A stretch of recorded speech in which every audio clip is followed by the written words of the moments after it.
തിരുവനന്തപുരം ആര്യങ്കോട് തുണിക്കടയിൽ അക്രമം. മകേരം ടെക്സ്റ്റൈൽസ് ഉടമയായ സജികുമാറിനെ വെട്ടിപ്പരിക്കേൽപ്പിച്ചു. അക്രമം നടത്തിയവരിൽ ഒരാളെ നാട്ടുകാർ ചേർന്ന് പിടികൂടി പോലീസിലേൽപ്പിച്ചു.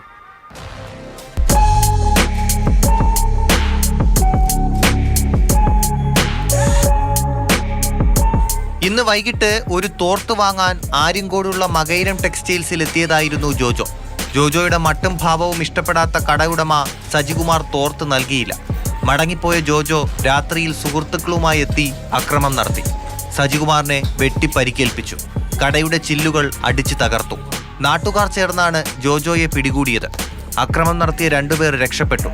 പ്രദീൻ, അനൂപ് എന്നിവരാണ് രക്ഷപ്പെട്ടത്. 3 പേരായിട്ട് ഒരു ബൈക്കിൽ വന്നിട്ട് ഇരുമ്പ് വടിയൊക്കെ ഉപയോഗിച്ച് ശരിക്കും അതിഭീകരമായിട്ട് ആക്രമിക്കുകയാണ് ചെയ്തത്. അദ്ദേഹത്തിൻ്റെ അളിയൻ അവിടെ ഉണ്ടായിരുന്നു, സജി എന്ന് പറഞ്ഞാൽ.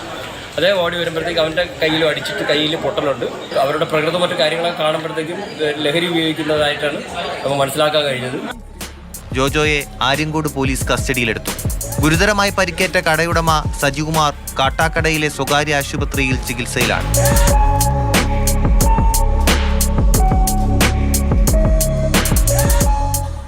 മാതൃഭൂമി ന്യൂസ്, തിരുവനന്തപുരം.